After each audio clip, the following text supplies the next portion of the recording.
So this is Layout Builder's missing piece, JSON defined blocks. It has been quite the journey to get here, because even before I got to the session, this had a bit of an identity crisis. JSON defined blocks don't really make sense anymore since I submitted the session. So this is now YAML defined blocks. But it's not YAML defined blocks, because YAML sucks. So it's actually JavaScript defined blocks. That's what we're going to be talking about. If you'd like to look ahead, if you're the type of person that likes to read, the last page of a book first, my slides are at tinyurl.com/midcampcomponents, and the code we'll be going through is at github/controladel/midcamp2023. All right, and I am Kyle Leinecker, your presenter. So a bit about me to start with. I'm a senior technical architect at a company called Perficient. On D.O, I go by Control-A-Del. Been doing Drupal for about 10 years now, a little bit under that. I live in Asheville, so when I'm not coding, I'm usually either hiking or drinking or both. And I've recently moved to this keyboard, which is why? Wow. Well, it's ergonomic and it's ortholinear and it looks cool. Most importantly, it looks cool. You have 4 hands? No, I don't have 2 hands. And when I started typing, my speed went from this to that, and I'm slowly on the way back up. It's been a long journey. That's over the course of about 3 months. It is quite the endeavor, but it's been a good way to fill my time up and to make a lot of funny typos on the way. So yeah, I've been going through that. No regrets, really. It was frustrating at the beginning. It really made me appreciate the connection I have between my mind and when I'm trying to get onto the screen, and realize that I can take my fingers for granted and the muscle memory that they have. Like I said, I work for a company called Perficient. We're an 8,000-person global digital consultancy. We do a little bit of everything, including Drupal, which is why I'm able to come here and speak today. They did assist with that a little bit. So yeah, I think we're always hiring. We always have a job for something, depending on what you do. We do a lot of Microsoft, a lot of AWS, a lot of Oracle, a lot of Adobe, Sitecore, Drupal. Yeah, if you can think of it, we probably have somebody doing it. That's kind of where we're at this point. And to the session. So Layout Builder blocks. The first thing to know about Layout Builder blocks, there's 2 different types of blocks you can place in Layout Builder. There are custom blocks, and these are content blocks, essentially. These are content entities that you can place inside of Layout Builder. They're fieldable, they have view modes, they have form modes. They're essentially a type of content, much like nodes that you can place inside of blocks. The downside is that they're like nodes. They're fieldable, they have form modes, they're structured, they're stored in the database, they're very rigid and just overall pretty annoying to work with when you're trying to build a component. And that's really what we're looking at today, right? Like, when you're working in Layout Builder, you're working in a component interface, and you're trying to place components, so you want a lot of flexibility both as a developer and an author. And when we're talking about custom blocks, you lose a lot of that flexibility as a developer because it's all tracked in config, it's all stored in the database as a certain type. You just lose a lot of flexibility and a lot of composability with custom blocks. So if you can't tell, I'm not a fan of custom blocks for components. And instead, we should be using the other type of block that Layout Builder supports, which is inline blocks. And these are essentially programmatic blocks. So unlike custom blocks which are content entities, inline blocks are defined programmatically in a PHP class. And that comes with its own set of drawbacks, because componentry is a front-end task, right? Building components should be a front-end developer task. But if you need a PHP class, you need to be writing PHP, well, suddenly you need to do quite a bit of back-end Drupal to write a front-end component. So inline blocks also have the benefit of using Form API or Field API, so you get a lot of that flexibility back of, this is your data structure, these are the fields you're collecting, a little bit closer attachment to the actual look and feel of the form that you're going to be authoring with.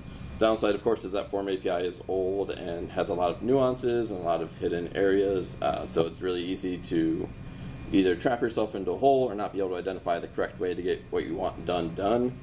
And once again, it just requires a lot of Drupal knowledge and kind of a lot of that Drupal backend knowledge that front-end developers may not necessarily have, and in my opinion, they shouldn't need to have to create a component. But it is better than fieldable content entities with custom blocks, because we can work with these programmatically. We can kind of remove a lot of those roadblocks for front-end developers with a little bit of custom code and a little bit of help from new core modules. So we're going to be talking about how to do inline blocks with JavaScript, or defining them in JavaScript today.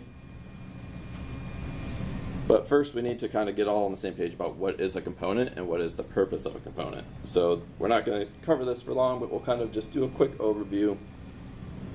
In my opinion, a component is something that stores content but not data. So if you ever need to surface this in a view, if it means anything besides just being displayed on the page, it doesn't belong inside of a component. If it's purely marketing content, purely page fluff, then it probably belongs inside of a component. So that's what stores content but not data means to me. A component is a standalone modular UI element, so it should be able to place by itself and meet all of your brand guidelines, all of your site guidelines, whatever it needs, it should look like it fits into the page. And then it's going to be reusable across many pages and content types, right? So it's not going to be a one-off. It shouldn't be specific to one page. You should be able to take this component and really place it anywhere you want, even if it's only on 2 pages, right? But it should be possible, and it shouldn't be locked down or hard-coded to a specific area of the site unless that is the requirement. It can also be embedded into other components. So you should be able to take a component and you should be able to put that into another component and build a more complex component, right? That is atomic design. You go atom to molecules, etc., and you just keep building upon your foundation to create better and better and more complex components that are more powerful. And then each component itself is highly structured content, so that's something to recognize and be aware of. When you're talking about a component, it has a data structure, and if you get that data structure wrong, and if you get that typing wrong, Twig is going to freak out, and it's going to break your entire page. It's not just going to not render it. So even though it's flexible and it's standalone, you just need to recognize that internally it is still highly structured, and you need to pay attention to what you're doing with that data structure, or you're going to make some mistakes and that page might break. And then we have an example of a pretty basic component here that somebody might make. So in my mind, that is what is a component. Hopefully we mostly all agree. If not, agree with it for now so we can continue out the session. When we're also thinking about a component, I think there's kind of 6 main areas that we need to really touch on as far as the different parts of a component and the different ways they need to be represented in any given component system. So when we're looking at the parts of a component, in my mind, the 6 are a template, the HTML structure, how do you define and get HTML onto the page, your styling with CSS, any JavaScript for any interactions, or if you're doing styling through JavaScript, whatever you have there. Your data structure, how is your data being stored, where is it being stored, what structure is it being stored in. You need some way to collect your data, so the authoring form. And then you typically need some amount of pre-processing or massaging to take the content that you've collected and then pass it to the template to render. So you have a data/render pre-processing layer as well. And we'll be coming back to this a little bit as we kind of talk through each part. But those are kind of the 6 key areas I think of when I'm thinking about components and how to build them in Drupal. The first question that we need to answer now is, does Drupal have the concept of a component? And the answer is right now, no. But it's coming soon if you've been listening to Mike Herschel at all this camp. So soon coming in Drupal 10.1 as a new experimental module is something called SDC, or Single Directory Components. And this kind of takes a lot of the concepts, or some of the parts of a component we just talked about, and really gives a definition to them in Drupal core so that we can all agree upon it and we can stop redefining it over and over and over again. Because I don't know if you've noticed, but there's a lot of different ways people are doing components in Drupal, and none of them quite agree with each other. They're all really close, they're all really similar, but none of them quite agree with each other. So single directory components is a huge leap forward in that we're going to have kind of one definition for multiple parts of a component and be able to start building upon that instead of all doing our own thing. And looking a little closer at what single directory components actually does. So you place it either in your theme or your components, and then inside of the components directory in your theme or your module or whatever, you have a my component directory, or whatever you want to call your component. And in there, you start seeing some of the stuff we were just talking about, right? Some of the parts. You have your myComponent.twig, where your HTML goes. Your myComponent.yaml, where your data structure definition goes, along with a couple of other things. Your myComponent.js for any of the JavaScript associated with that component. Your myComponent.css for any of the styling. And then a couple of README, thumbnails, assets, miscellaneous stuff to make it easier to integrate the components into Drupal itself. So this is the general data structure of single directory components. Not the general data structure. The general structure of a component using single directory components. I would recommend definitely going to look into it more. Mateo and Mike have published really good blog posts about it, along with a couple other people. And as Mike was saying, there is some documentation on Drupal.org now that it's an experimental module.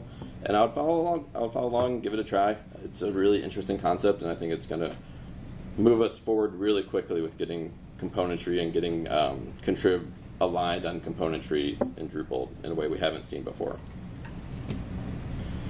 If we look a little bit closer at the component.schema.yaml, so this is, I think, probably a newer concept to a lot of, depending on what component system you're coming from, this might be a new concept, and it's kind of important to understand what it is doing. So in component.schema.yaml, what we're doing is we're explicitly defining the type and structure of the data so that we know, so that the component knows what content it should be passed and if that content is valid, and it can reject it if it's not.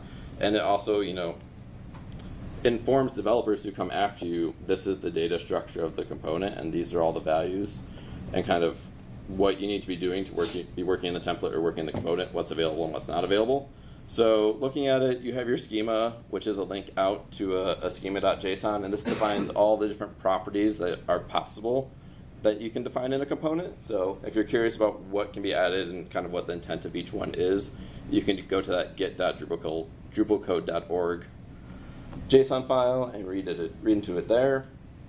Then we have a name for our component so we can display it all nice and pretty.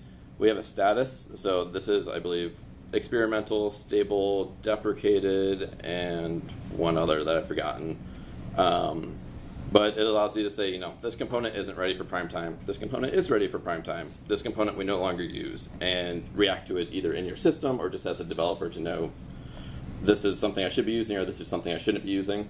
And most importantly, we have the props key. So this is where you define the schema for your component and the structure for it. And this uses a spec called JSON schema, which is widely adopted and generally used within the JavaScript ecosystem and community for this type of definition. And it's all based on explicitly defining the structure of a JSON object. So the first thing we have is type object, saying that the props keyword is going to be a JSON object.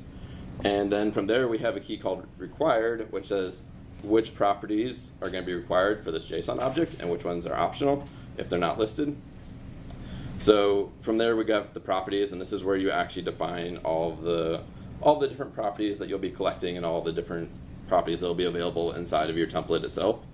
So in this example, we have a primary, a secondary, and those are the only two. Obviously, getting code on a slide is hard, so the right column here is actually supposed to just continue down on the left side. But if we look at the primary property, we have a title for it, right? So we know what to call it and how to display it. We have a type for it, so it's a type array. And then we have items, and this defines what the type of the items that can be stored inside of this array. So in this case, it's just string. So primary will be an array of strings. And then we can do something with that in Twig, knowing that we're only getting strings back.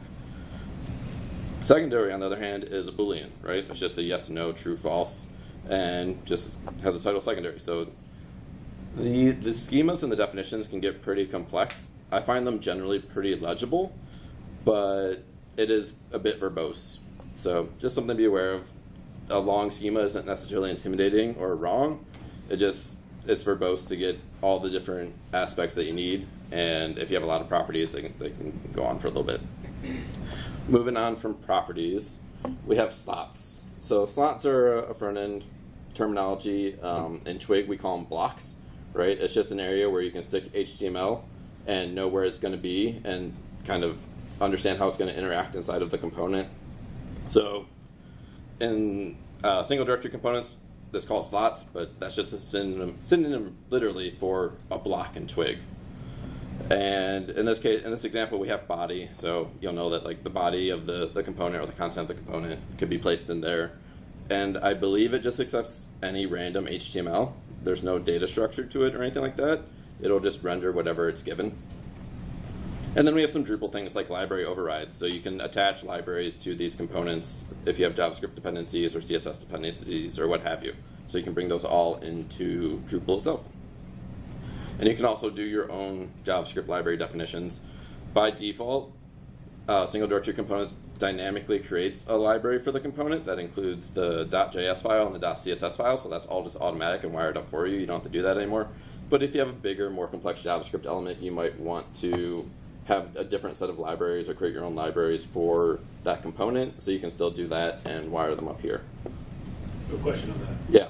So just in the off chance use case that you have like a sub template within your template or something like that, do you need to define those dynamic dependencies here, or would they even exist, or is it something that is just going to be by default? It would probably still have access to those styles, but it would be a little bit less descriptive. Yeah. So I didn't include it in the slides, but we can touch on it a little bit later. Single directory components introduces a new way to include templates in Twig. And it's not really a new way, it's an alternative way to using the at namespacing. So in Drupal right now you can do like at module and then do a path to a template to include it. At single directory components introduces, you can do like an include, what is it? And then the ID of the component, if I remember correctly. And that include and that pattern handles including the JavaScript and the CSS at the Twig layer itself. So if you're including the component template at all in any other Twig, is going to inject the libraries and CSS for that component. Does that answer the question? It does. I guess also just with that, like, so it would have to be rendering in that context for that dependency to be injected. Yes. But if I wanted to make it explicit to say, like, for documentation, for people to know that this, if you're looking at this independently, that it does depend on something else, would I be able to write it there and would it not like trigger an error? I'm not sure. I know Drupal's pretty smart about figuring out dependencies and not including them twice, so you'll probably be fine. But SEC is new. Who knows?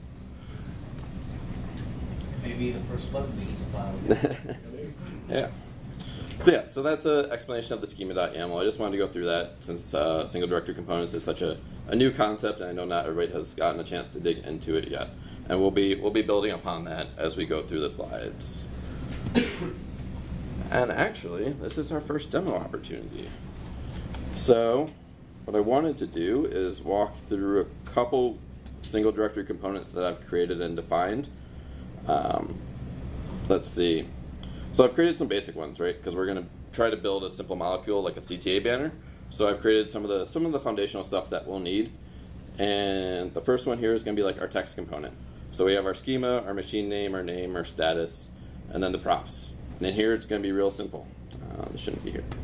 That was a mistake. So we have our type object, and then we have our properties, and this one's really simple. It's going to be an object type, and because we're going to be passing it a field from Drupal, like a WYSIWYG field, that field actually has two values to it. It has a format, and it has a value. So we're going to define both of them here in the schema, and we'll pass both of them to the template later on, and then we can render that formatted text in Twig itself. So, and for the stuff that's collapsed that looks kind of confusing, you're not quite sure what it is yet, we'll get to that later. It's all spoilers, and it'll be explained. All right, if we look at the template for that, it's really simple. So the properties are passed directly into the template at the top level. You don't have to go digging for them at all. So we have a text property here that is an object. It has two properties, a format and a value. And if we go into Twig, we are creating a variable that says process text equals this render array of process text. The text value for that is text.value and text.format. Super straightforward, super simple. And then we render that variable. And that gets us our formatted text from WYSIWYG. Looking at, say, an icon component, this one, not a huge fan of. I probably wouldn't do this on a production site, but for a demo, it's fine. We have a schema, we have a dependency, so I'm using a web component library called Spectrum that Adobe publishes, just as a way to get some stuff onto the page that looks, decently styled and has some options that come from a real life system instead of just it all being demos. So we have a dependency on JSON block/Spectrum, which is the library that defines that and includes it on the page. We have our props again. We have an icon property to select from a list of options, which is called an enum in JSON schema. And then we have a size, a small, medium, large, extra large. Simple enough. And I guess question, is the text big enough? Can everybody read this? Awesome. All right, and then if we look at the twig for that, and this is what I meant, I probably wouldn't do this on a production site, but we're just kind of doing a little bit of an if statement to get the SVGs and put them into a variable. And down here, we just, we compare the icon value to the string to get the SVG, and then we pass it on to our web component, passing our size and giving it a default value if it's not provided for some reason. And then we have our SVG that we're including. So simple enough icon. Looking at a heading component, in the great big world of component systems, I've found that a heading is never just a heading. It is an element type, it is a style type, and it is the text that actually goes into it, and sometimes it's multiple lines of text that goes into it and not just one. So that's where, you know, single directory components really excels, because we can say a heading is a simple concept, but there's a couple of different properties that are really actually part of that simple concept that we need to account for and be ready for at all given times, regardless of where we're using a heading. So in that sense, we have our text, which will just be what's displayed on the page. We have an element, div through h6, and then we have style, div through h6. Simple enough. And with heading, we don't have any fancy web components or anything. We're just taking the element value and making it the tag, because that is what it's defined as. We have a class for the style, and we pass the text in. Once again, you'll notice that these components are really simple, they're really straightforward, and that's awesome. There's not a lot of complexity going on here. Anybody can come in and read these and understand what's going on. Now, the button is where things get a bit bigger and a bit more complex. So this is a button from the Spectrum library, and it has a lot of values that, you know, are useful in the right situations, but you might not need them in every situation, but they're still here because they're part of the component and part of the functionality of the button that's being defined. So we have an active, a quiet, a treatment, which is a fill, an option for fill or outline. We have the type of button, whether it's a button, a submit, a reset, what have you. The label, buttons aren't usually buttons, they're links, right? So we have a link attribute, which brings us, oops, spoilers, we'll get to that later. So the link has a URL, the entity is referencing, if it's referencing an entity, and the title to actually display. A size, a variant, and an icon. So the button includes the icon definition. You'll notice that this makes it very verbose because the icon definition is now repeated in 2 places, and we will get to why that's a bad thing and how we should address it later. But for now, just note, you know, that the icon definition is now repeated in 2 places, which is not great.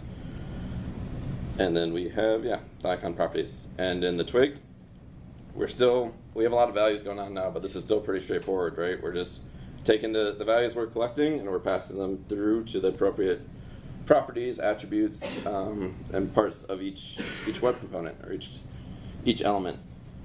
And this is what I was getting at by the new include statement. So it says JSON blocks : icon here, and that will include the SDC component for icon along with any of its dependencies and JavaScript, CSS, what have you. And we're passing only the icon property to it so that we're not, you know, polluting it with the context of this component as well. So those are our basic components. We'll be going into a bit more detail later about how to integrate them into Drupal and how to really collect data for them. But for now, that's our baseline. Oh, and then we'll be creating a CTA banner component. I think I can jump up to that other one for this. So for the CTA banner component, we're going to start pretty simple. And we're just going to collect a property of background, right? So we want to be able to give our banner a background color. So right now, that's all we have for our CTA banner. All right, back to the presentation. Quick question. Yep. You have SP Link and SP Connect. What are those? So those are coming from the Spectrum web component library. Yeah. Yeah. So I guess I was also using preparation for the presentation as a way to see if I could integrate web components into single directory components, and the answer is I can. Getting single directory components to Layout Builder. So with single directory components, there's not really anything baked in for integrating it into Drupal outside of the render layer. You have the ability to define a render array, you have the ability to include the template into Twig, but there's no representation, like there's no entity type for a single directory component, there's no block type, there's no representation in the interface anyway, in any way or anywhere of a single directory component. So the first thing we need to do to start using them as components in Layout Builder is get them into Layout Builder. And if you're not familiar with the plugin system in Drupal, it has this concept of deriving a plugin. So what we can do is we can take a list of all of the components available inside of all of the SDC components available to Drupal and create a block for them, block for all of them. And we can do that programmatically and repeatable without having to define each one independently. So if we jump back to the code a little bit, what that looks like, and I fully expect at some point there will be a contrib module that does this for us, but I think it's going to take a while for us to agree upon what the block is going to be and how it's going to function. So I expect to see a couple different variations of this manifest itself until we all agree about what it's going to be and what the shape it should take. But for this demo purpose, you can see it's still called JSON block here because I started on some stuff and I didn't rename any of it. But just imagine it says JS block or something else that is more appropriate. So we have our block definition. This is pretty straightforward. An ID, an admin label, a category, and then we have the deriver. This is what says to Drupal, this block is not just one block, it is a bunch of blocks. And when you call this class, create a bunch of these blocks and use this JSON block class as the way to render and process all of them. And if we keep going through this block, there's really nothing too complex about it. It has a configuration, it has a build method. You can see we're building the render array for the component here, where it says type component, and then we pass the component ID from the plugin definition, and we pass to the props key, we pass the values, and if we had any slots, we'd pass slots as well. We return that so Drupal can render out the component. Then we get to our block form. Spoilers, we'll get to that later. And a block submit. If we take a look at the deriver, or the derivative class, this is actually really straightforward and really easy. All we're doing is we're calling the SDC component manager and saying, get all components. And then for each component in the list, get the definition and create a new definition for that component as a block. We pass it kind of the base plugin definition because there's a little bit of magic that goes on to derive blocks. We give it an admin label and we give it the definition for the component, and that is how they're all created in Drupal. And if we go over to Drupal, I do have a demo. This is going to be a live demo, so we'll see how smoothly it goes. If I click add block, there we go. So we have our SDC blocks here. We have our button, our CTA banner, our heading, our icon, our image, our text. But there's a bit of a problem.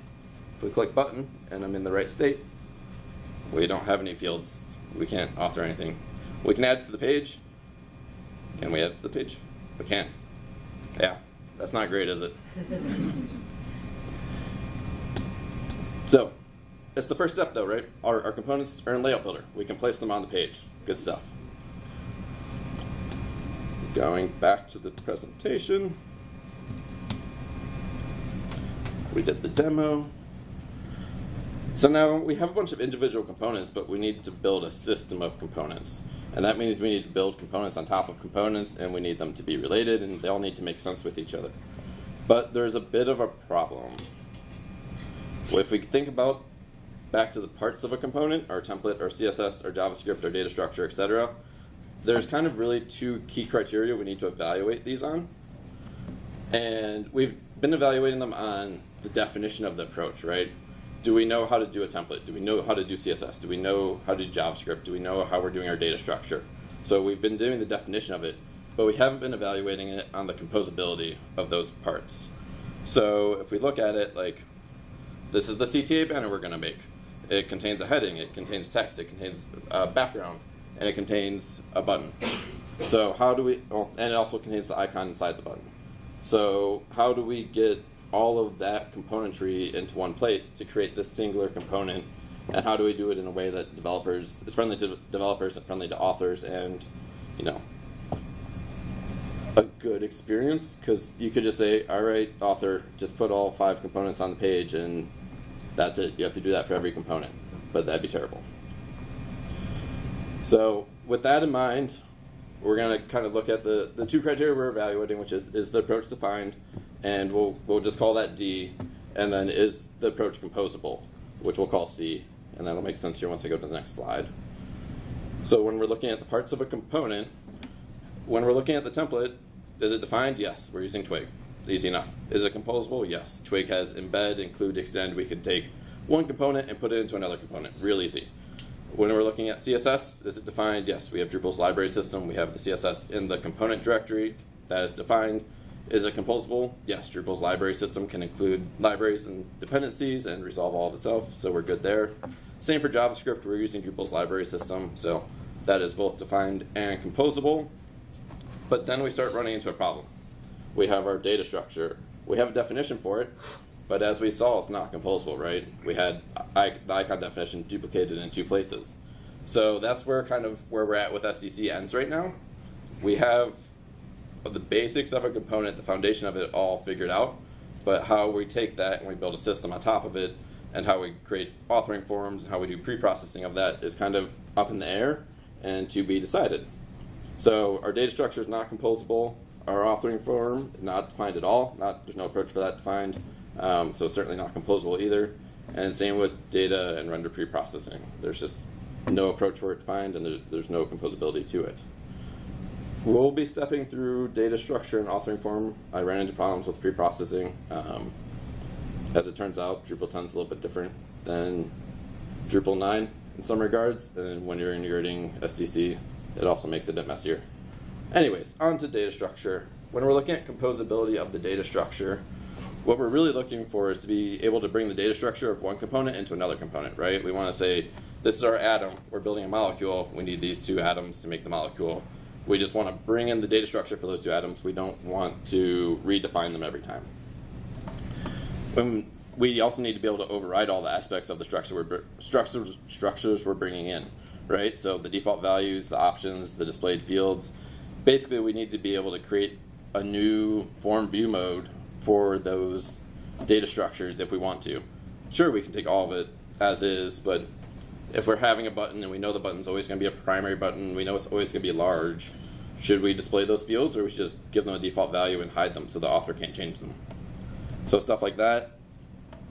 And then we also need to be able to define new properties alongside composed ones, because our CTA banner, it has a background, and that is a property of the CTA banner component. It is not a property of an atom.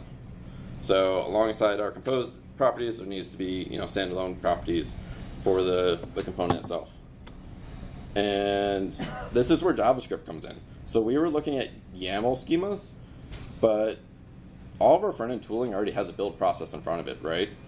We build our JavaScript, we build our CSS with Sass. So why don't we just build our component definition files too, right? So instead of a YAML file, what I've been doing is I've been creating JavaScript files for my definitions and been running them through a Webpack build process to turn them into YAML files. So if we look at button here, we'll shrink some stuff that we haven't gotten to yet. It's really simple. We have our export of a JSON object. It's the same structure, just written as JSON instead of YAML. And when we want to, let's see, we'll minimize a bunch of stuff. When we want to include the icon, we don't have to retype it. We can just import that definition from the icon definition itself and reuse it here. So that's what we've done here. We have our icon components, and it's just including the props value from that definition here. And then when we build it, it'll all be one giant file, which is what SDC needs. So this is, I think, really the heart of the talk, which is let's start building our definition files instead of just manually typing them all out. And there's a lot of benefits to this, because we are able to bring in and compose our definition, our data structures, which is great.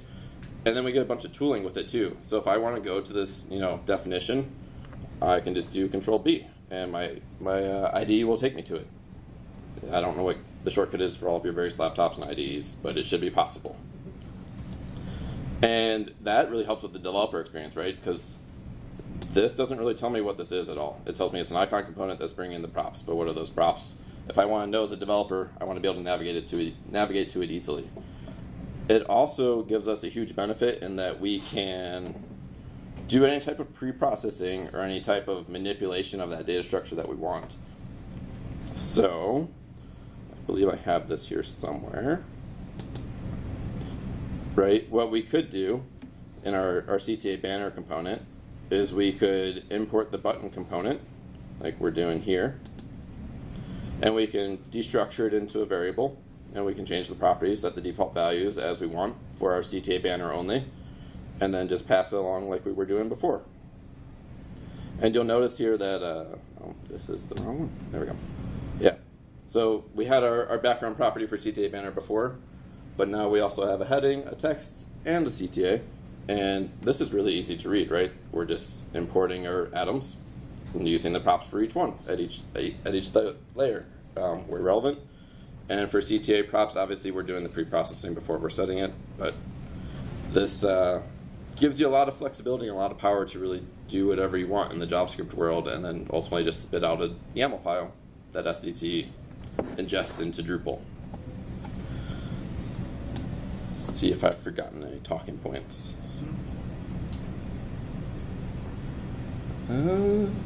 Right.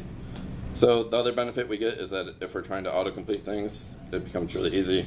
I happen to have an image one defined that we're not using. And if we go to image component, right, it'll autocomplete for me. And we can do props. So real easy to add in an additional component to your data structure that way. And like I said, all this code is available on GitHub, because what really makes this possible is this Webpack plugin that I sourced from somewhere. I think I sourced it from ChatGPT, and modified it a little bit to get it working how I wanted. But all it does is it looks for a pattern in my Webpack definition file, right, components.js, and processes them one by one and spits them out as YAML files. And if we run that process right now, we can see we're processing each one. And if we go back to our components directory, we've now got a component.yaml for each component, which is great. Which means I can also now delete this components-yaml folder because we're no longer needing it. Let's see. Is there anything else to touch on with that? So I guess you typically can ignore those parameters. Yeah. Until, yeah, because you're running your build process. Well, it really depends how you're distributing it, right? So this is a module. If we were distributing the module, we would ignore them during development, and then as we publish the module, there'd be a build process to commit them to like Drupal.org or something. And then it'd be the same for a theme if you're just kind of working on at the site level. Hey Kyle, do we have to use Webpack now instead of Go? Is that what you're saying? You can use anything you want. JavaScript has lots of options. We're using Yeet. Mhm. The first use case for Yeet.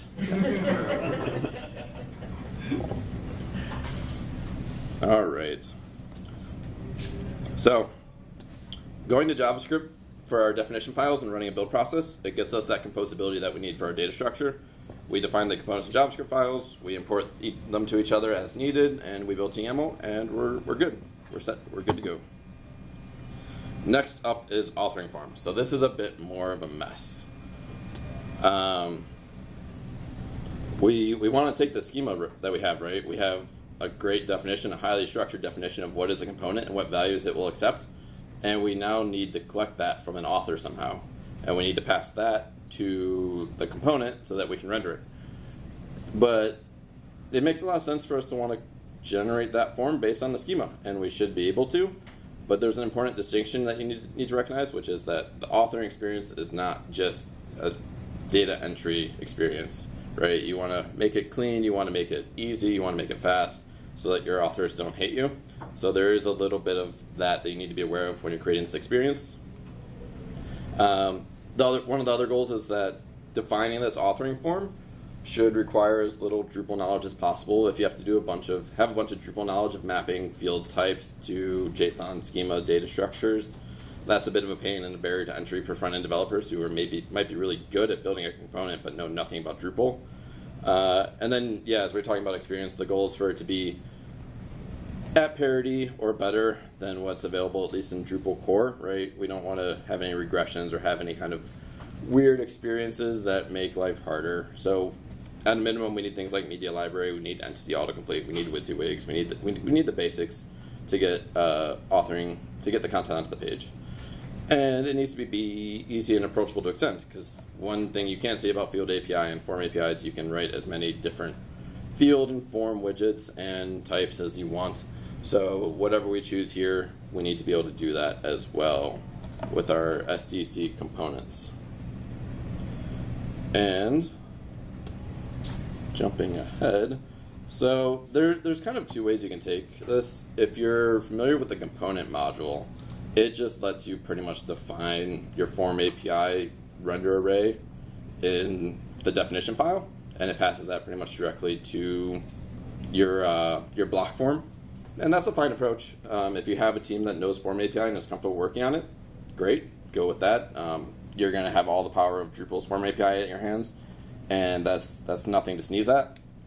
But if you're working with a team that knows less Drupal or doesn't really want to learn Form API, then I've found that it's useful to use a library called React JSON Schema Form, and it handles taking a JSON schema and turning it into a form. Actually, I believe I have it open. Yeah, so this is the demo page for React JSON Schema Form.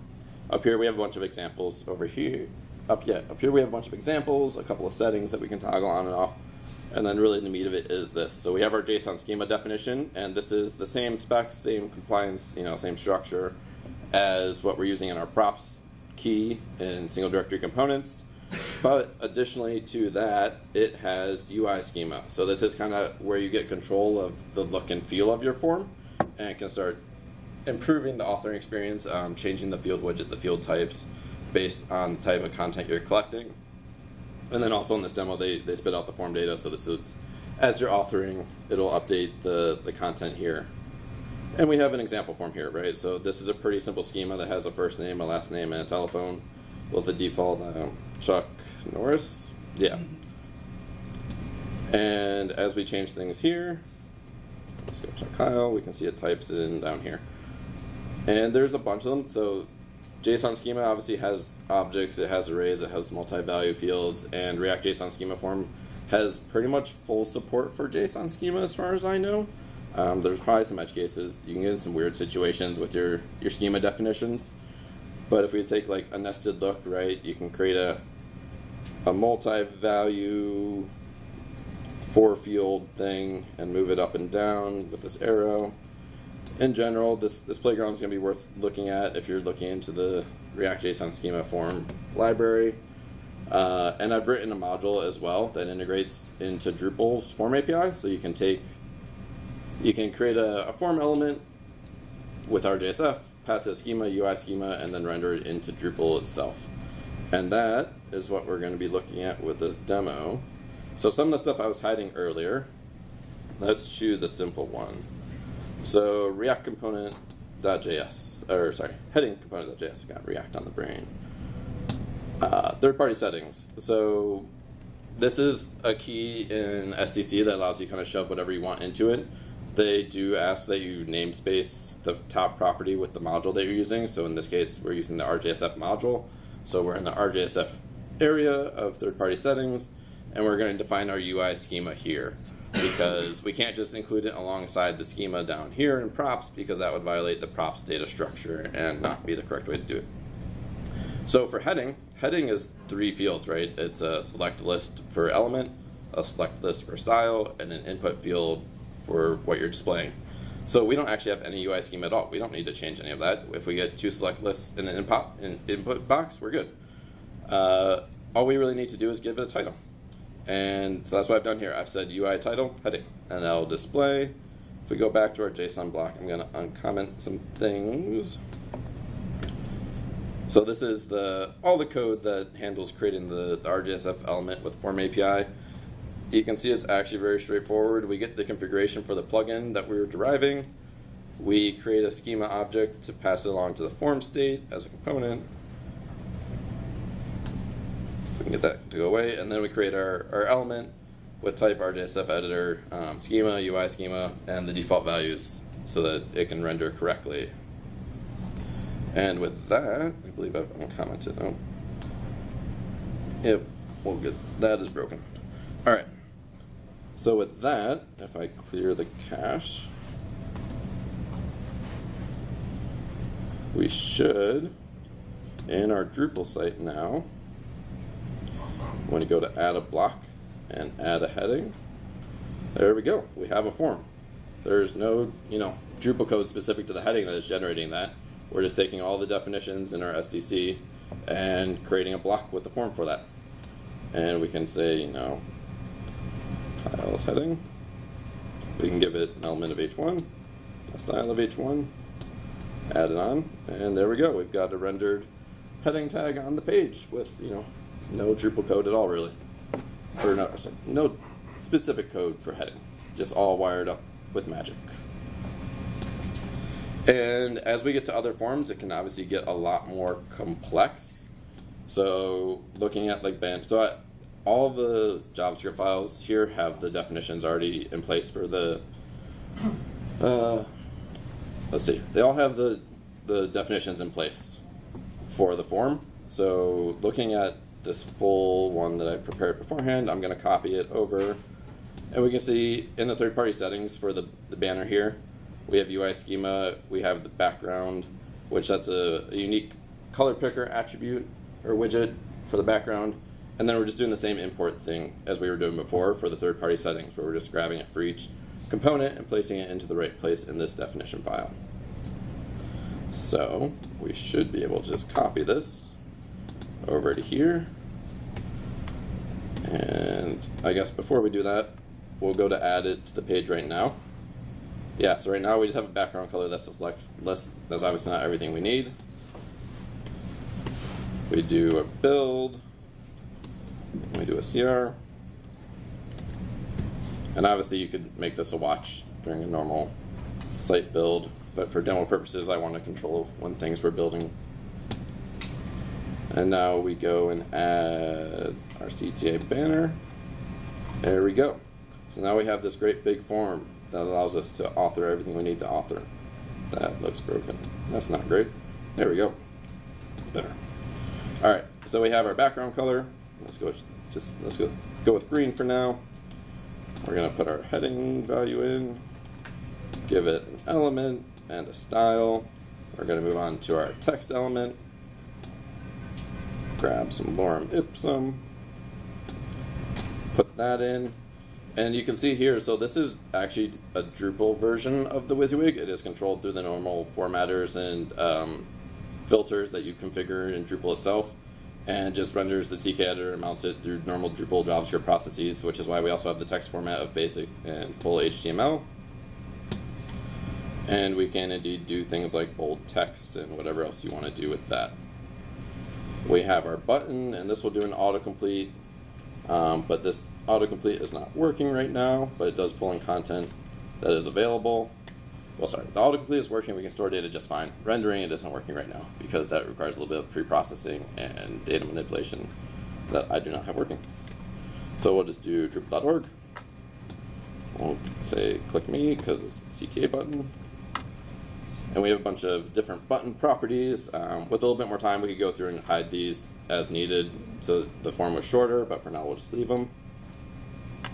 And then we can choose an icon. Let's go with check mark. And then click add block, and there we go. We got our component on the page without really anything specific to that CTA banner component, just kind of wiring it all together. I believe. Let's see. Yeah, so React.json schema form is a cool little module I've written, and like I said, it really makes it possible to take STC and fully integrate it into Drupal itself at kind of a component system level instead of at a component by component level. And yeah, render preprocessing still not done. React.json schema form does have a definition and approach for it, and it is composable, but it's not working right now. Also, RJSF isn't working with Drupal 10. I need to go fix some things. So unfortunately, you won't be able to take my module and get it working with 10.1 right now, but hopefully after tomorrow you will be able to. Yeah, I found a couple bugs I need to address there.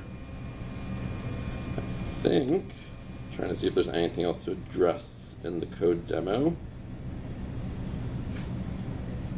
Don't think so. Yeah, I believe that's everything. we can just so all the so images. RJSF does also come with entity browser integration. So when you click image here, we have a multiple media reference field just as an example. We click add media, and this will pop up a window that uses entity browser, so you can select some images. We'll select 3 here. And it just pops them in down here. And this is where I was saying, in some ways it's a lot easier to do things better than Drupal core. Because we're able to use React libraries to just drag things around, and you get nice little sliding animations. Yeah.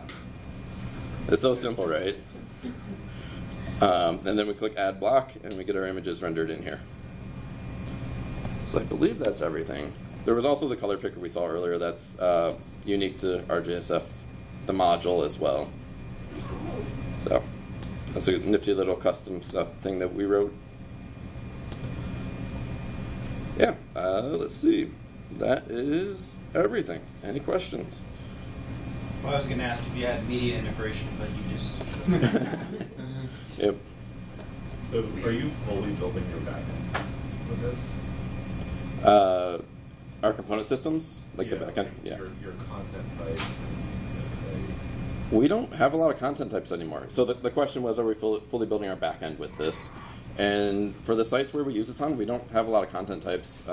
We only have content types for structured pages. But we generally then have just one layout builder content type that's just, the whole page is layout builder. Yeah. Yep. If I had a molecule, we'll say, and I want to control some of the stuff inside, Yep. is it possible from the molecular level, or how does that integrate with each other, like from JavaScript and CSS? Control what type of stuff inside? We'll say I want to control the button, but I have a header. I want to control the color from the molecule. How do I do that? Is that a possibility? Yeah, you just have to think, your schema is an interface, right? So as long as your rendering layer is passing something that matches the interface spec, it's going to render correctly. So you obviously can't introduce like a new button type in the heading and try to render it as a button, but you can add it to the button definition, and then yeah. So this is a custom solution, right? This isn't something that can be used as a config module or built into the new components module in core? All the code we've seen right now, yeah, that's custom. RJSF is a contrib module. You can add that to your site with Composer Require, but the driver and wiring everything together, that's custom right now. I mean, give me a break. It only landed in 10.1 last week. Well, no, I'm just saying I've heard conversations about wanting to implement this, and so Yeah. You might want to join those conversations if you're interested in it. Yeah, I've been talking with Mike and Mateo about it. I expect that the form generation part of this will be one where we have multiple competing solutions for a while, because they all have their benefits and drawbacks, and there's a couple different ways to do it. I know some people want to do it in PHP instead of JavaScript, but I think it's a lot easier to write nice form elements in JavaScript than it is PHP. So, any other questions? Oh. Are you running this on a Drupal 10 instance, or is this? Yeah, this is running 10.1 right now. Quick question. You're using JavaScript, but it seems like you're strongly typing a lot of your stuff. Why are you using just vanilla JavaScript instead of like TypeScript? Effort right now as a demo. Yeah, I mean, once you have your definition files in JavaScript, you could go as crazy as you want with TypeScript and typing all that and connecting it all together, but you don't have to. You can just do it all in JavaScript and, essentially be doing it by hand. But yeah, it's certainly possible that you could integrate TypeScript and have strongly typed definition files. Can you show us one of the, final files of the CD and just build the YAML file, like after Yeah. up in the Webpack? So if we go here, so we have our schema, machine name, third-party settings. Yeah, so this will have the expanded, we have our background, heading, text, CTA. CTA is what I called the button. I just didn't name it button, I called it CTA because it's a bit more contextually correct. And then we have our props. Once again, we have our background, the heading. So yeah, so you can see it's literally just taking that definition and spitting it out into the YAML file. And it just continues on and on and on. Yeah. Any other questions? For building the schema, is there going to be like documentation or example code or things like just to like help get started on like at least the most basic of components? Are you saying for single directory components, are there examples of writing the schema YAML? Yeah, like in one of your your first code examples, like building out like those. Yeah. So this is the way to get access to everything, because this is what this file is what the schema is validated against. That's really small. So this will give you everything you need as far as everything that's possible inside the schema itself. And then, let's see, I believe there's an annotated example of the component.yaml file for single directory components right now on Drupal.org.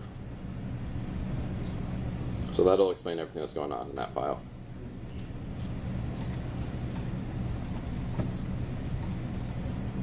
Any other questions? All right then. Thank you very much for coming to the talk.